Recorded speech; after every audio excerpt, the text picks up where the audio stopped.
이스라엘 백성들이 BC 1446년에 애굽에서 탈출을 했습니다. BC를 AD로 바꾸면은 AD 1446년은 우리나라 민족의 역사에 큰 획을 하나 그은 사건이 있었죠. 세종대왕께서 훈민정음을 반포하신 해입니다. AD와 BC 이 두 가지만 달라져도 이렇게 특별한 일이 있었습니다. 그리고 첫 왕정이 BC 1050년에 사울 임금을 왕으로 세워서 시작됩니다. 그리고 40년 동안 왕위에 있었고 제 1010년부터 970년까지 다윗이 왕위에 있었습니다. 그리고 970년에서 930년까지 솔로몬이 왕위에 있었습니다. 근데 솔로몬이 후궁을 700명, 첩을 300명 해서 1000여 명의 아내를 두고 우상숭배를 일삼았습니다.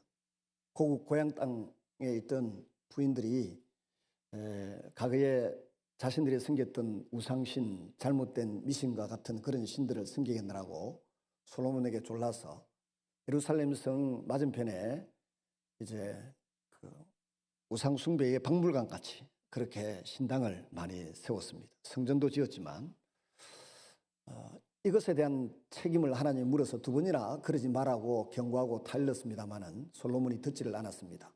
그 결과 하나님께서 아히야 선지자를 통해서 나라를 둘로 나누어서 10개 지파는 북쪽으로, 남쪽 유다와 베냐민 지파는 이제 유다로 이렇게 둘로 나누어지도록 하겠다라고 하는 말씀을 하셨죠. 그 말씀대로 오늘 본문에 사건이 벌어진 것입니다. 더 이상 솔로몬이 짓던 그 우상숭배와 같은 죄가 그 아들 로보암 때에 또 이어지면서 온 이스라엘 전체가 우상숭배의 무덤 같은 그런 박물관 같은 일이 벌어지지 않도록 하기 위하여 하나님께서 나라를 둘로 나누신 것이 첫 번째 목적입니다.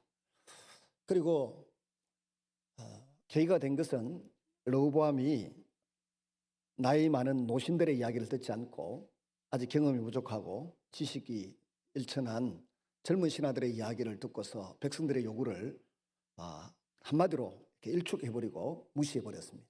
이것이 계기가 되어서 느바세 아들 여로보암을 중심으로 북쪽에 나라가 세워졌습니다. 하나님 기대하시는 것은 과거의 우상숭배가 이제 완전히 사라지고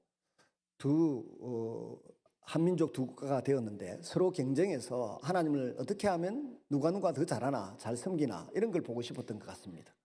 근데 오히려 양쪽 다 같이 넘어지고 쓰러지는데 북쪽 이스라엘이 더 심각하게 무너지는 장면을 보입니다. 하나님께서 기대하시는 왕의 모습은 뭡니까? 왕의 모습은 출애굽기 17장 14절에서 21절에 나오는 왕의 기준인데 거기에 걸맞으면 좋은데 거기는 아예 미치지를 못하니까 다윗의 처음 길로 갔더냐 아니면 느바세 아들 여로보암의 길로 갔더냐 이 두 가지를 가지고 왕이 통치를 잘했는지 잘못했는지를 판가름합니다. 그런데 북쪽 이스라엘의 느바세 아들 여로보암이 저지른 일은 뭡니까? 세 가지 잘못을 저질렀습니다. 첫째는 예루살렘 성에 있는 성전에 예배드리러 가는 북쪽 이스라엘 백성들이 세 번은 가야 되지 않습니까? 이스라엘 모든 남자는 세 번 성전에 가서 예물을 드리고 또 자신을 돌아보고 하나님과의 관계를 회복하고 와야 됩니다. 이게 유월절, 또 오순절, 그리고 이 수장절, 추수감사절 이렇게 수장절이 있지 않습니까? 이 세 가지 절기를 지키기 위해서 예루살렘에 갈 때마다 11조를 잔뜩 가지고 가고 또 거기에 소요되는 경비도 가져가야 되고 이렇게 되니까 정치적으로는 자신이 왕이 되고 성공을 했는데 경제적으로는 국부가 남쪽 유다로 흘러간다는 불안감을 가졌던 것 같습니다. 그래서 그것을 막기 위해서 예루살렘으로 가는 길목에 있던 베델에다가 자신이 애굽에 망명 갔다가 보고 온 이 애굽의 신 금송아지를 거기에 갖다 둡니다. 그리고 북쪽에 단에다가 또 금송아지를 갖다 둡니다. 그리고는 이것이 하나님이다라고 생각하고 여기에서 제사를 지내고 예물을 드리고 살아라 이렇게 요구를 한 거죠. 그 백성들은 사실 우매하기 때문에 그 지도자가 시키는 대로 할 수밖에 없어요. 우리가 얼마나 뭐 모르는 게 많은가 하면 제가 군에 있을 때 이제 그 지휘관하고 장군이나 아니면 대령급하고 늘 같이 이렇게 특별 참모니까 같이 갑니다. 한 번은 우리 지휘관이 그러더라고요. 목사님, 참 인생이란 게 그렇습니다. 왜요? 산 위에서 지휘관들이 집차를 타고 딱 내려서 밑을 내려다보잖아요. 병사들이 이게 저기 있고 위에 있는 지휘관이 저리 가라 하면 신호를 보내면 무전을 치면 병사들은 뭣도 모르고 저 골짜기로 갑니다. 이쪽으로 가라면 아무 생각 없이 이쪽으로 갑니다. 그런데 지휘관의 결정에 이 병사들 일개 중대나 대대는 희생시키겠다, 죽이겠다 생각하고 이렇게 골짜기로 가라고 할 수 있고 또 살리기 위해서는 후퇴 이렇게 뒤로 빼낼 수도 있다는 겁니다. 지휘관의 말 한마디에 나를 따르는 그 당시에는 일개 연대에 약 2,400명 정도가 되었던 것 같은데 2,000여 명 되는 병사들이 죽을 길로 가기도 하고 살 길로 가기도 하고 그런다는 거예요. 한 사람이 위에서 내려다보고 작전을 딱 전쟁 중에 작전을 세우는데 좌로 우로 하는 대로 죽기도 하고 살기도 한다는 거예요. 내가 지금은 이 자리에 있지만 옛날에는 만약에 전쟁이 벌어졌다고 하면 그분이 월남전도 갔다 오신 분인데 위에서 사단장이나 누가 가라 하면 가야 되고 서라 하면 서라, 이게 군인인데 참 인생이라고 하는 것이 우리는 다 자기 잘난 맛에 사는 것 같아 보여도 제일 위에 있는 누가 한마디 하는가에 따라서 완전히 달라진다는 겁니다.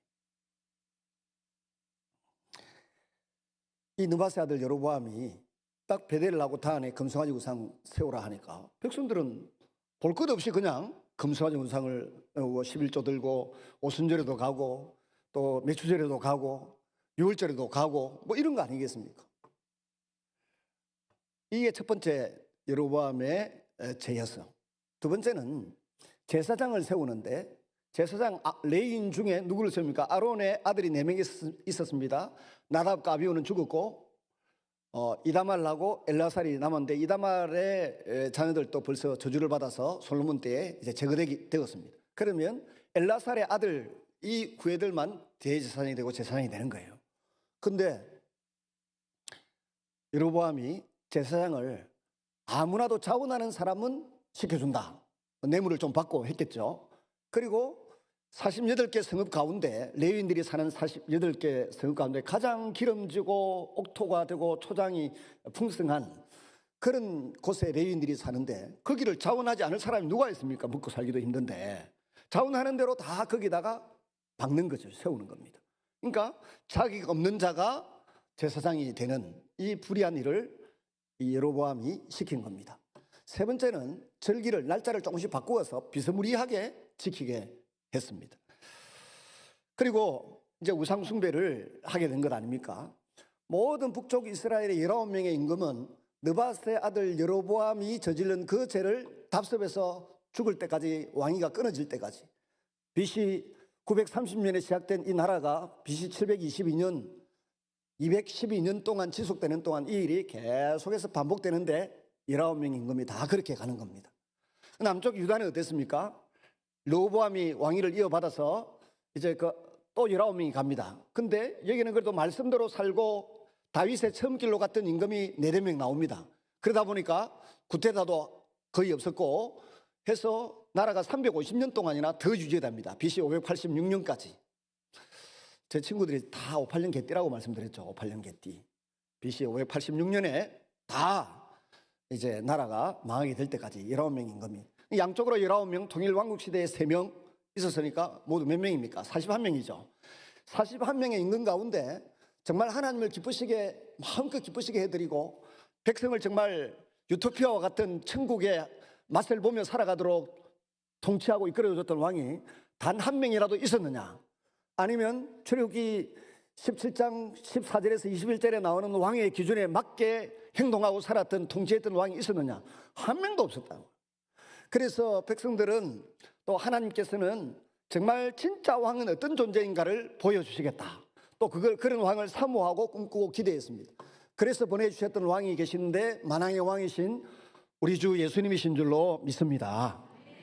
예수님이 오셨는데 군림하고 억압하고 착취하고 빼앗고 강요하는 그런 분이 아니셨고 오히려 내가 섬김을 받으러 온 것이 아니고 섬기려고 하고 많은 사람을 위하여 자기 목숨을 대속물로 내어주려 함이니라.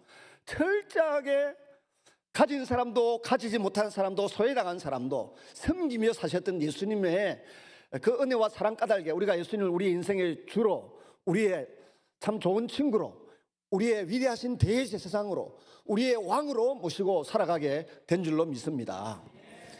북쪽 이스라엘의 10개 지파의 왕들이 어떤 못된 짓을 했나? 느바스 아들 여로보암이 그런 행동을 했죠. 근데 19명의 임금이 있었지만 그 중에 기억해야 될 임금은 2사람밖에 없어요. 북쪽 이스라엘에.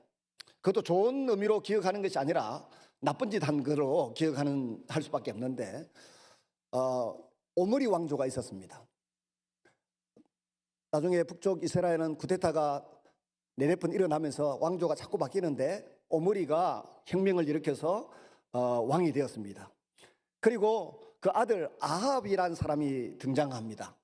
이 아합이 왕위에 앉았을 때 결혼을 잘해야 되는데 결혼을 좀 잘못해가지고 영혼도 망치고 인생도 망치고 나라도 망친 사람이 바로 이세벨입니다. 두루의 제사장 바알신을 섬기는 제사장의 딸 이세벨하고 아마도 근력과 돈이 많다는 이유로 이세벨과 결혼을 했습니다. 오늘날도 교회 안에서 그 사모님이라든지 또 뭐 근사님이라든지 너무 영향력을 발휘하다 보면 주변에서 그럽니다. 저 여자는 이세벨 같다. 혹시 제 아내를 보고 이세벨 같다고 말하는 분 계십니까? 이제 그런 말을 듣는 분들이 가끔 있더라고. 날 꼬리뼈가 달라붙어요. 그렇게 되어서는 안 됩니다. 이 이세벨이 가지고 온 것이 바알신 우상 아세라 신을 섬기는 그런 잘못을 저질렀는데 하나님께서 왕들이 잘못할 때마다 그걸 바로 잡아줄 수 있는 존재로 세우신 분이 있는데 선지자입니다. 구약시대에 세 사람에게 기름을 붓지 않습니까? 제사장에게 머리에 기름을 붓고 왕에게 기름을 붓고 왕을 견제하도록 하기 위해서 기름 붓는 사람 선지자가 있습니다. 제사장 나라 컨셉을 따라 왕이 살지 아니하면 선지자가 등장해서 하나님의 말씀을 전달하고 하나님의 뜻을 전달합니다. 다윗에게는 선견자 갓도 있고 나단도 있었지 않습니까? 찾아가서 다윗에게 이야기하면 다윗은 장수 시절에도 성공한 통일 왕국 시대에도 언제든지 선지자의 말에 자기 자신의 가슴을 치고 옷을 찢으며 밤새도록 울면서 회개하고 자기 본래의 자리로 돌아왔습니다. 근데 이 아합은 선지자들이 찾아갑니다. 엘리야가 위대한 선지자 엘리야가 찾아가서 이야기하면 몇 번 대화하다가는 투가면 죽이려고 덤벼듭니다. 하나님이 아합에게 경고를 하시기 위해서 3년 6개월 동안 이 땅에 비가 오지 않을 거다라고 하는 말씀을 전달하게 합니다. 그래서 엘리야에게 아합에게 전달하게 합니다. 엘리야가 이 사실을 선포하고 거리 시내가에 숨어 지내고 나중에 거리 시내가에 물이 말랐을 때는 사르밧 시돈의 가보에 가서 또 의지하면서 먹고 살게 합니다. 그러면서 휴식과 재충전 그리고 주님만을 바라보고 의지하는 사람이 되어가는 거죠. 하필이면 비둘기도 아니고 부정한 짐승이 까마귀를 통해서 먹이시고 부유한 집안도 아니고 가난한 밀가루 마지막 한 바가지 남은 집에 그 미망인에게 가보와 아들 하나 있는 집에 가서 공개를 받으며 살도록 하시는 하나님의 계획과 섭리가 있겠죠. 하여튼 그렇게 생계를 유지하다가 어느 날 하나님께서 됐다 이제 비를 주겠다. 그래서 엘리야가 이야기를 합니다. 저 갈멜산 정상에 모여서 우리가 능력 대결을 벌이자. 바알 신을 섬기는 제사장 400명, 아세라 신을 섬기는 제사장 여자죠 450명, 850명과 엘리야 한 명과의 능력 대결을 벌이자고 합니다. 그래서 제단을 쌓아놓고 물을 잔뜩 붓고 하늘에서 불이 떨어져 내리면 정말 그 사람의 신이 진짜 신이다. 바알신 아세라 신이 진짜라고 하면 너희들의 제단에 불이 떨어질 것이고 만군의 여호와 하나님이 진짜 신이고 세상을 통치하고 지배하는 분이라고 하면 내가 쌓은 이 제단에 물을 부어놨지만 여기에 그야말로 불이 떨어져 내릴 거다. 바알신 아세라신 제사장들이 열심히 했지만 불이 떨어져 내리지 않습니다. 그 다음에 또 이 엘리야가 이제 됐냐 하고 본인이 기도하니까 하늘에서 불이 떨어져 내려서 물까지 다 삼키고 장작이 훌훌 탑니다. 능력 대결에서 승리한 엘리야가 여러 사람을 동원해서 850명의 바알 선지자들 다 죽입니다. 바알과 아세라 신 선지자를 다 죽입니다. 여러분 이때의 이세벨은 저 같으면, 여러분 같으면 누구 편 들겠습니까? 엘리야 쪽으로 빨리 돌아서야지.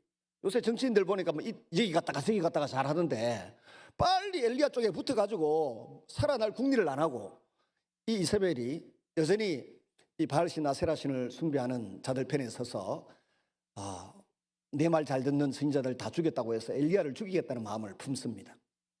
근데 엘리야는 그곳에서 또 기도를 합니다. 하나님 앞에 간절히 갈멜산에서 머리를 무릎 사이에 박으면서 간절히 기도를 합니다. 몇 번까지? 7번까지.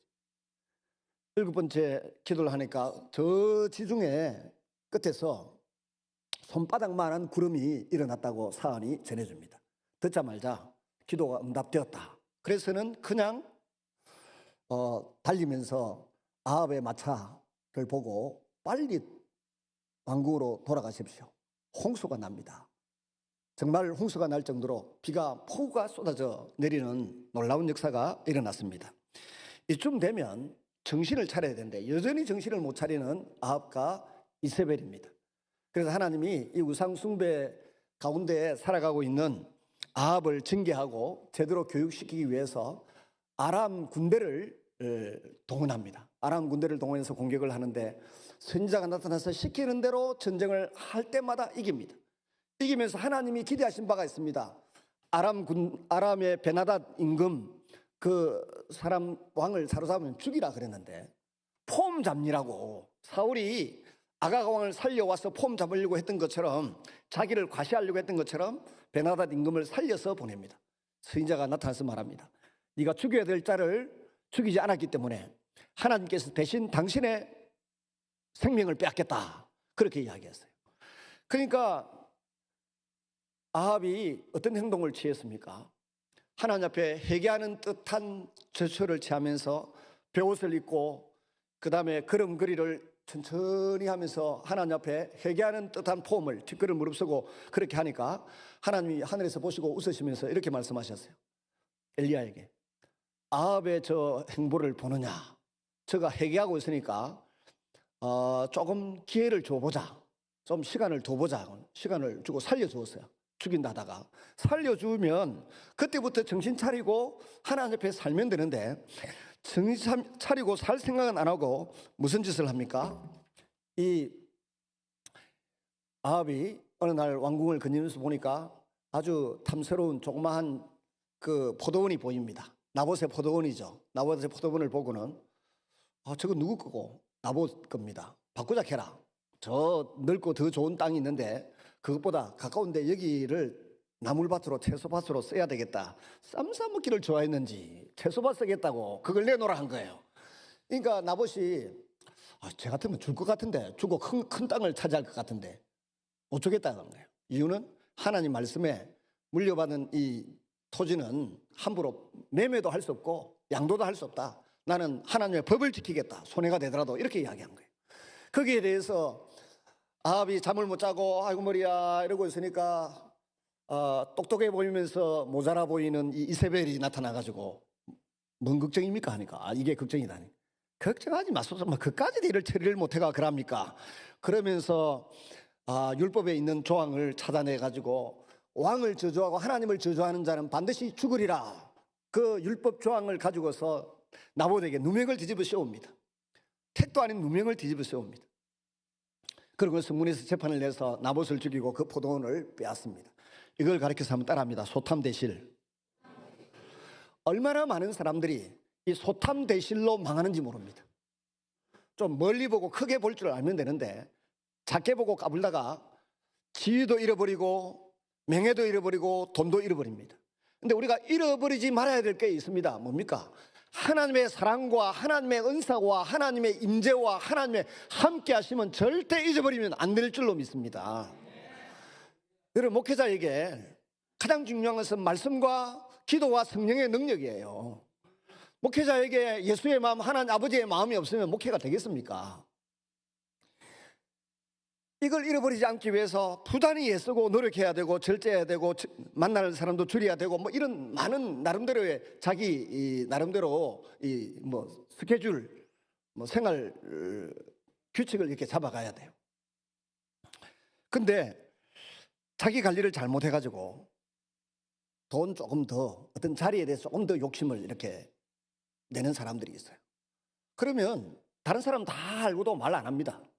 저는 좀 겁이 없는 사람이라 며칠 전에도 제가 그거 자르겠습니다. 잘라야 됩니다. 예산을 1년에 몇 천만씩 주는데 자리만 딱 차지하고 어떤 일도 안 하고 가만히 있는 거예요. 전화가 왔길래 내 그 친구 자를 테니까 걱정하지 말고 가만히 계시고, 그 다음 날부터 불났게 어제 전화 와가지고 어쩌고 저쩌고. 여러분, 자리 욕심은 있고 일을 안 하면 안 돼요. 교회에서도 장로님이든 권사님이든 어떤 부서의 목자가 되든 자리를 딱 포지션을 맡았으면 그 일에 어떻게 하면 내가 죄를 발휘해서 충성 봉사할 것인가를 고민을 해야 돼요. 모르면 남에게 물어야 돼요. 선배들한테 물어서라도 할 줄 알아야 되지. 가만히 자리만 차지하면 그게 죄가 됩니다. 아합은 그런 형태의 소탐대실이었어요. 하나님이 죽이겠다 하고 여우를 동원해서 아합을 죽이고 이세벨을 죽이지 않습니까?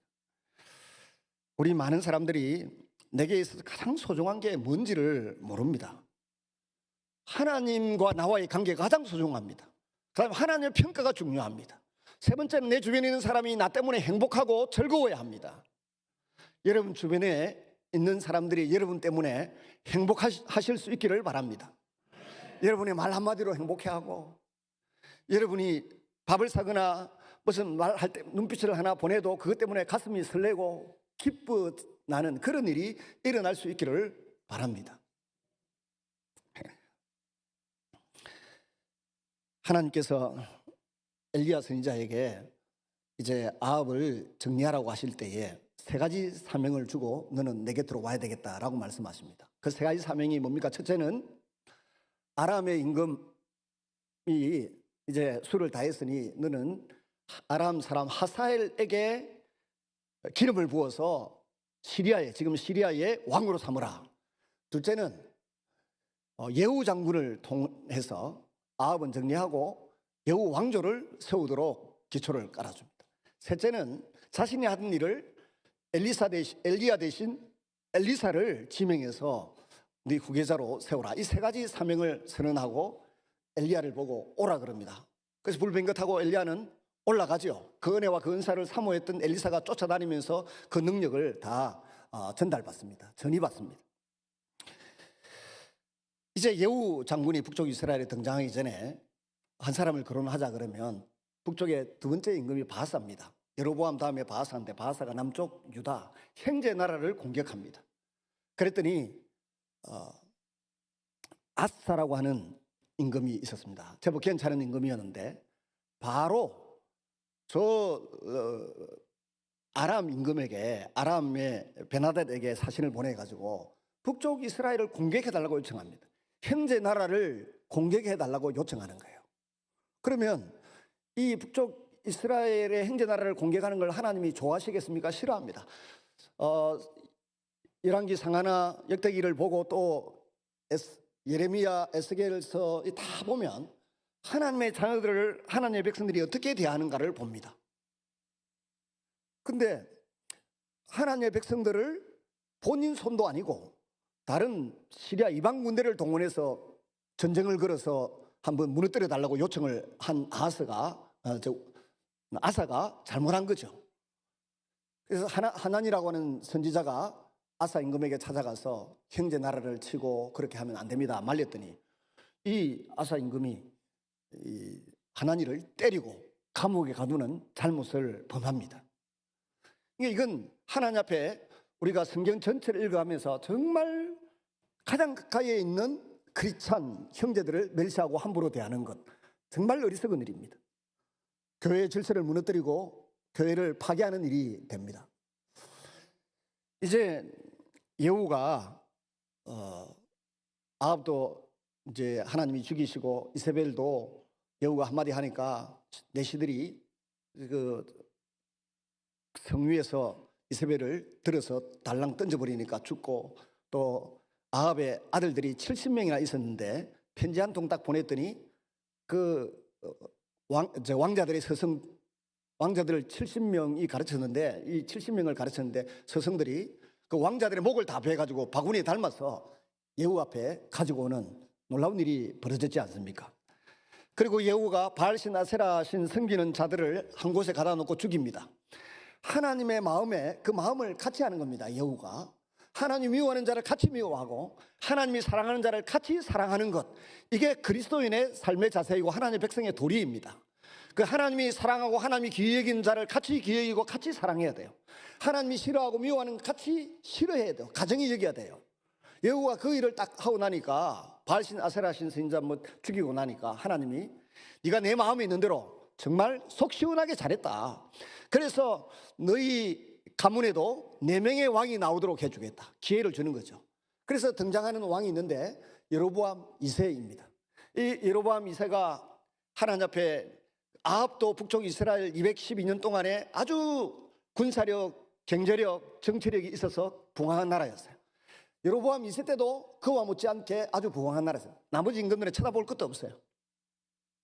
여로보암 2세 때에 아주 득세하고 나라가 잘 되어가는 것처럼 보이는데, 그래도 하나님 보시기에 마음에 안 드는 구석이 있으니 하나님께서 선지자를 보냅니다. 아모스 선지자를 남쪽 유다에서 보냅니다.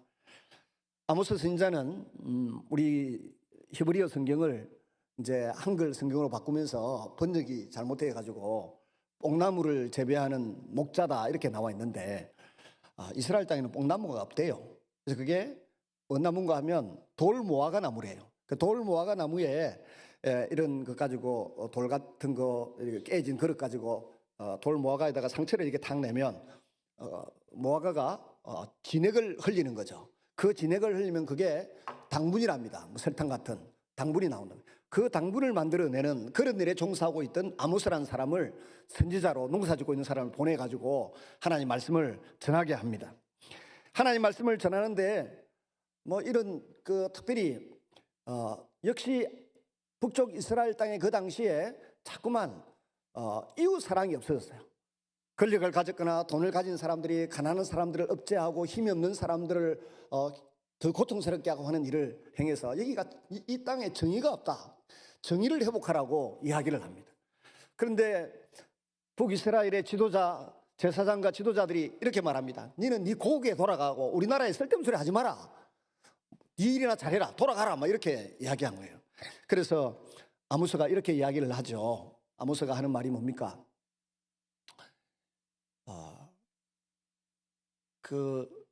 이 땅이 굶주린 것은 양식이 없어서 주림이 아니고 물이 없어서 가란 것이 아니고 하나님의 말씀이 없어서 기가를 당하고 있다. 그렇게 지적을 하고 이제 자기 고국 땅으로 돌아갑니다.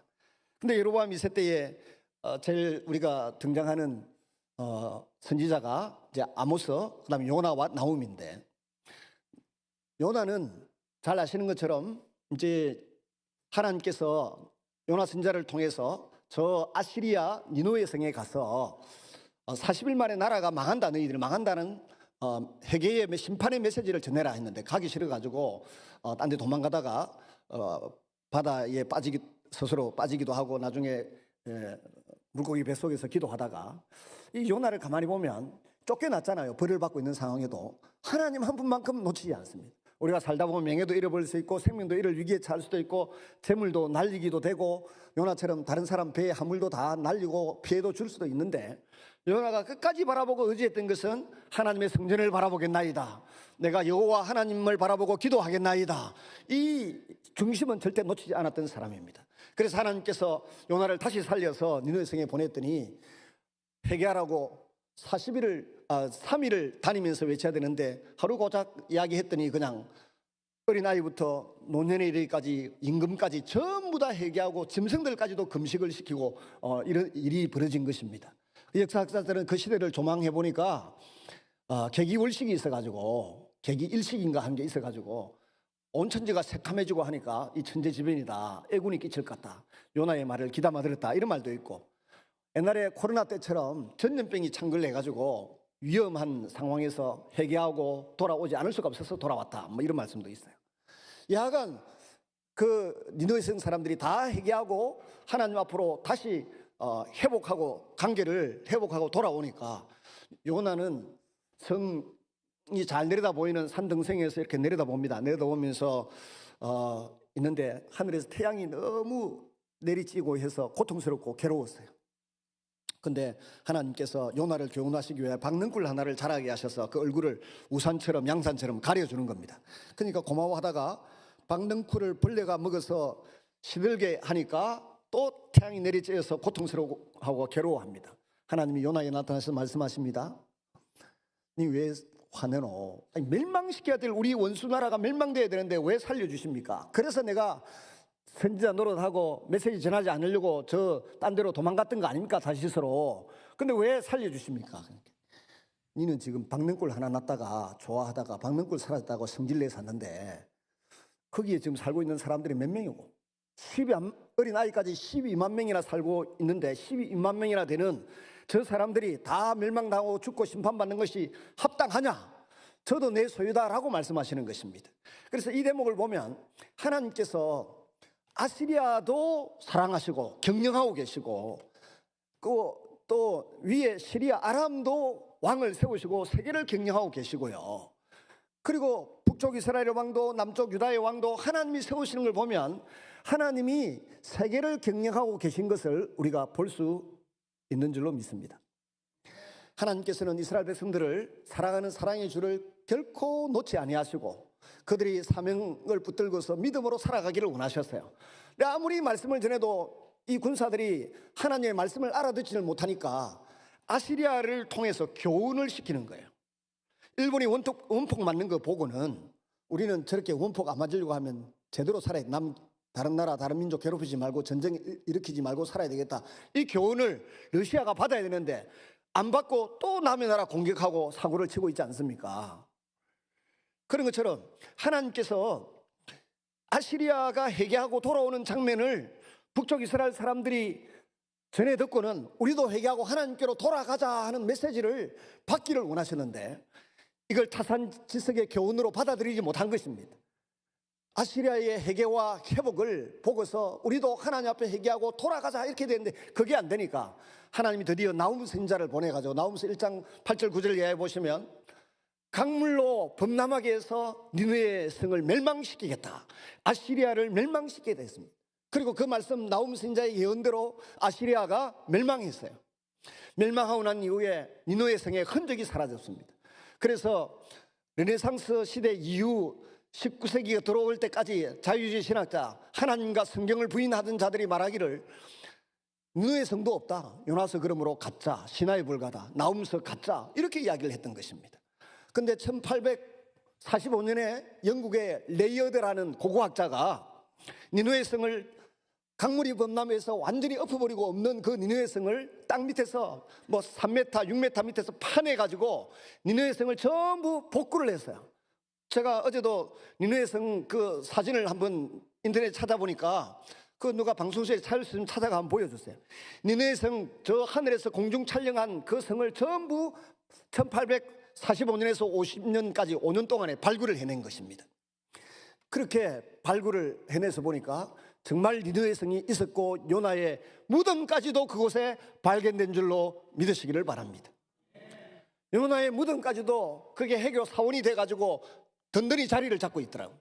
여러분 인터넷에 식사 이후에 한번 찾아가 한번 보세요. 다 나옵니다. 그러니까 성경이 하나님의 말씀이고 진리라고 하는 것이 증명이 된 것입니다. 이 아시리아가 이렇게 망하기 직전까지 이제 남쪽에 아하스 임금이 나쁜 짓을 좀 했어요. 또 형제 나라를 공격하라고 시킵니다. 아시리아가 이렇게 흥왕하고 막 그 남쪽 남하 정책, 팽창 정책을 펼치고 있을 때에 남쪽에 유다에 히스기야 임금의 아버지 아하스라는 임금이 있었습니다. 해시계, 일령표 해시계를 만든 임금이죠. 이 사람이 통치하고 있는 그 기간에 이사야 선지자가 이제 활동을 시작했죠. 그런데 북쪽에 그 아시리아 나라가 뒤에서 크게 발흥하고 팽창하고 하니까 북이스라엘의 베가라는 임금이 있었고 그 시리아에 르손이라고 하는 임금이 있었는데 이 두 사람이 생각할 때 아시리아가 더 커지기 전에 꺾어야 된다. 그래가지고 유다의 아하스 임금에게 삼국 동맹을 결성해서 치자 이래 된 거예요. 근데 아하스가 가만히 생각하니까 자기는 한 다리 건너서잖아요. 그 완충지대에 지금 시리아 아람도 있고 북이스라엘도 있으니까 우리는 안 할란다 이런 거예요. 그러니까 북쪽 이스라엘의 베가와 러신이 생각할 때는 이게 왜 우리하고 합세를 안 하고 삼국 동맹을 안 맺는단 말이고, 그래서 좀 마음이 불편하니까 그러면 뒤에 있는 이 유다 아하스부터 치고 힘을 비축해 가지고 아수르와 전쟁을 하자 이렇게 이제 제의를 해서 이 두 나라가 동맹을 결성해서 치러 내려온다는 소문이 들리자마자 아하스 임금은 마음이 이제 물같이 녹아지고 산림 앞에 등불처럼 바람 앞에 등불처럼 흔들리기 시작합니다. 불안해하고 두려워 떨면서 우리가 살아갈 수 있는 방법은 기도하고 하나님 앞에 나아가면 될 텐데, 기도하고 하나님 앞에 나아간 것이 아니라 아시리아에 사신을 보내는 것입니다. 아수르는 히브리 말이고 아시리아는 히브리어를 영어로 번역하면 아시리아입니다. 아시리아에 사람을 보내가지고 시리아하고 이스라엘이 우리나라를 공격하려고 하니까, 죄 없는 우리나라, 약한 나라 우리를 공격하려고 하니까 좀 도와주세요. 아시리아의 티글렛필레셀 3세가 들으니까 마음이 너무 흡족한 거예요. 안 그래도 공신들이 많은데 영토도 좀 나눠주고 해야 되는데 가만히 내비두면 내한테 쿠데타나 일으킬 것 같고, 잘 됐다 싶어가지고 남쪽으로 밀고 내려옵니다. 하루아침에 시리아를 정복해버렸어요. 아람을 정복해버렸습니다. 이 아하스 임금이 너무 놀라고 충격받아가지고 열심히 지금의 다마스쿠스까지 달려간 것 아닙니까? 가서 보니까 그 티그라필리셀 3세 옆에 큰 동상이 서 있는데, 신상이 서 있는데 너무 위험하고 멋있어 보이는 거예요. 그래서 아하스 임금이 다 보고는 핸드폰을 꺼내가지고 촬영을 해서 딱 찍어가지고는, 그 당시에 대제사장이 우리아였어요. 바세바의 남편은 우리야고 우리아에게 보내가지고 우리도 이런 신을 섬겨야 된다. 그래서 우리아 대제사장이 놋 제단을 한쪽으로 밀쳐버리고 아시리아의 그 신상을 거기에다 세운 거예요. 그 우상 숭배가 이게 성전이 파괴될 때까지 거기에 있었던 것 같아요. 나중에 보니까. 하여튼 하루아침에 내려와가지고 이제는 시리아를 멸망시키고 북이스라엘을 공격하는데 720년부터 722년까지 3년에 걸쳐서 공격을 합니다. 티그라필레셀 3세가 공격하다가 죽고, 그 다음 후계자 또 살마네셀 5세가 공격하다가 또 죽고, 그 다음 후계자 사르곤 2세가 등장해가지고 이 이스라엘의 수도 사마리아 성을 함락시켜 버립니다. 그리고는 다시는 이 북이스라엘이 강성해지지 않도록 눈 똑바로 뜨고 저처럼 잘생기고 힘있어 보이는 사람은 전부 다 사로잡아가지고 주변에 아시리아 지역으로 200km 이상 떨어진 곳으로 다 옮겨놓습니다. 그리고 거기에 살고 있던 사람들을 사마리아로 옮겨놓습니다.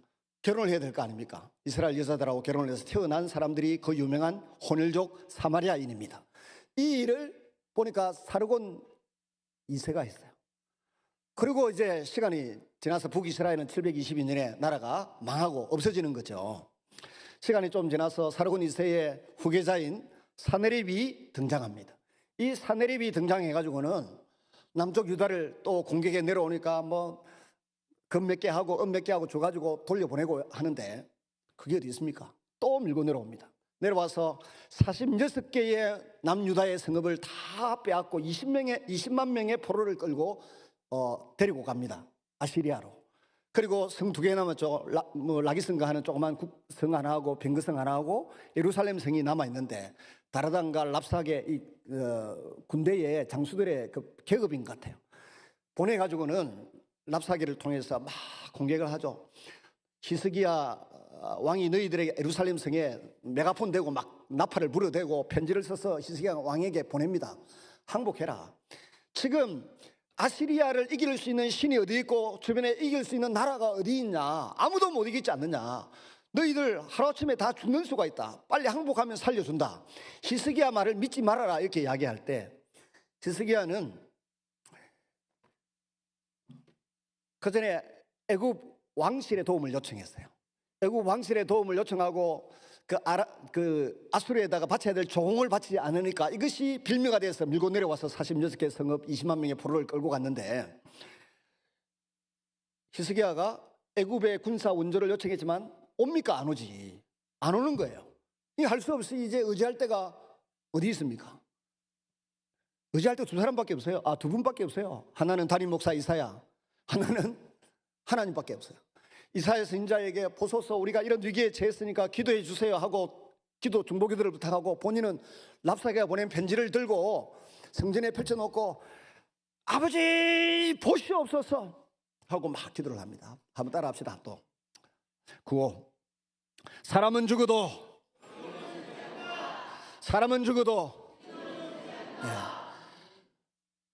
다윗의 기도, 솔로몬의 기도가 그들은 죽었어도 살아있는 것입니다.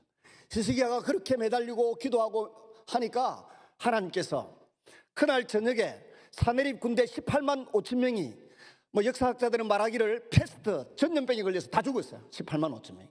사내립은 뒷골이 떳떳해서 저 고향으로 돌아갔다가 6년 만인가 아들에게 옆구리에 칼을 맞고 죽습니다.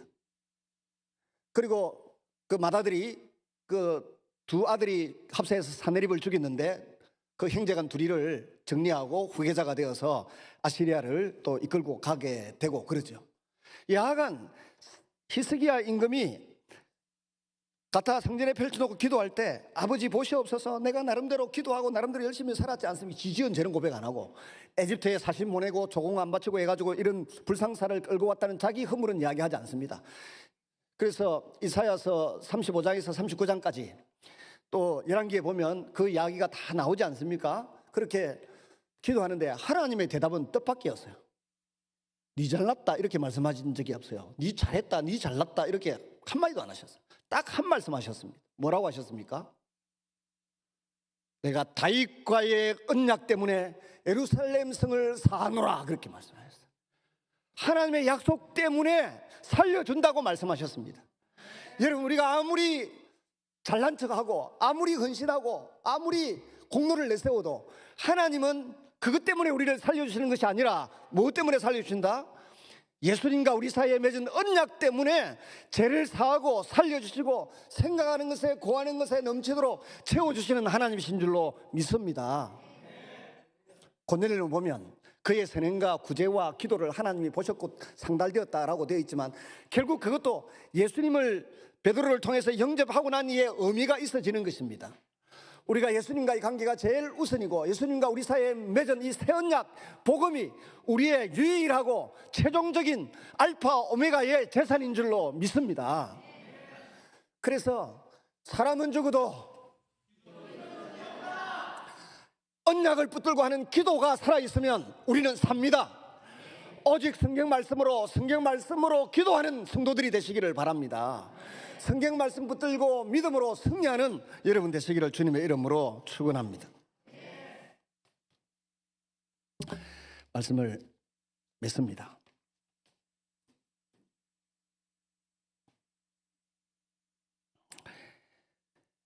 이사야서 40장에서 66장 미가서로 넘어가면 40장을 특별히 이사야 40장을 분기점으로 해서 하나의 구원이 이루어지고 있습니다. 이사야서 1장 8절 9절에 보면 하나님께서 이사야 선지자를 통하여 이렇게 말씀하십니다. 포도원에 따라합니다. 포도원의 망대같이 참외밭의 원두막같이 외워 쌓인 성읍같이 조금 남겨두었다.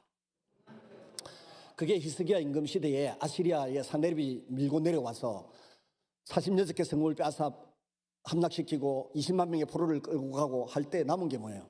바로 포도원의 망대같이 참외밭의 원두막같이 그리고 여호사인 성읍같이 예루살렘 하나 남았어요. 이게 이사야서에서 어찌 보면 가장 중요한 두 번째, 세 번째 메시지예요. 그게 이사야 39장까지 이루어진 것입니다. 그러고 난 후에 40장부터는 하나님께서 말씀하시는 우리 주 예수 그리스도 독생자가 오셔서 유다 모든 사람들을 구원하실 것, 하나님을 믿고 신뢰하는 언약을 믿는 자들을 구원하실 것, 또 예수 믿는 영적인 아브라함의 후손인 저와 여러분을 구원하실 것을 쭉 말씀하고 계시는 것입니다. 하나님은 두려움에 떨고 있는 이스라엘 백성들을 나의 종 너 이스라엘아, 내가 택한 야곱아, 나의 벗 아브라함의 자손아 라고 부르십니다.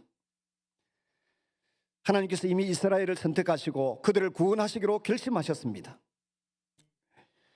그러나 나의 종 너 이스라엘아, 내가 택한 야곱아, 나의 벗 아브라함 자손아, 내가 땅끝에서부터 너를 붙들며 땅 모퉁이에서 너를 부르고 내게 이르기를 너는 나의 종이라, 내가 너를 택하고 실어버리지 아니하였다 하였노라. 두려워하지 말라, 내가 너와 함께함이라. 놀라지 말라, 나는 내 하나님이 됨이라. 내가 너를 굳세게 하리라. 참으로 너를 도와주리라. 참으로 나의 오른손으로 너를 붙들리라. 이사야 49장 6절은 그가 이르시되 내가 나의 종이 되어 야곱의 지파들을 일으키며 이스라엘 중에 보존된 자들을 돌아오게 할 것은 매우 쉬운 일이라. 내가 또 너를 이방의 빛으로 삼아 나의 구원을 베풀어서 땅끝까지 이르게 하시리라. 이 약속을 하나님께서 이사야 선지자를 통해서 유다 백성들에게도 저와 여러분에게도 주신 줄로 믿습니다. 같이 한번 기도하겠습니다. 주님, 구약에 약속되어 있는 말씀이 구약의 성도들에게 이루어졌듯이 또 그것이 예수님과 사도 바울을 통하여 우리에게 전달되고 우리가 영적인 이스라엘의 영적인 아브라함의 후손이 되었는데 우리도 그 은혜와 그 사랑을 체험하며 살아가도록 주님의 영광을, 주님의 구원의 복음을 온 누리에 전할 수 있게 해달라고 같이 한번 기도하겠습니다. 살아계시고 자비로우신 아버지 하나님, 오늘 세계를 경영하시는 하나님께서 우리를 이 자리에 불러내시고 하나님 앞에 살아갈 수 있는 길을 열어주신 것을 진심으로 감사합니다. 주의 약속의 말씀 붙들고 믿음으로 승리하는 사랑하는 주의 자녀들이 되게 하여 주옵소서. 나의 잘난 것, 나의 혈기와 나의 성질로 인생의 문제를 열어갈 수 없는 줄로 믿습니다. 오직 말씀 앞에 겸손히 기도하며 하나님 앞에 자신을 낮추며 주님을 높이고 주님을 의지할 때 우리가 살고 우리 영혼이 살고 하나님 앞에 큰 복을 받게 될 줄로 믿습니다. 그 길로 달려가는 우리 성도들이 되도록 은혜를 베풀어 주시옵소서. 예수님 이름으로 기도드리옵나이다. 아멘. 찬송가 353장 찬양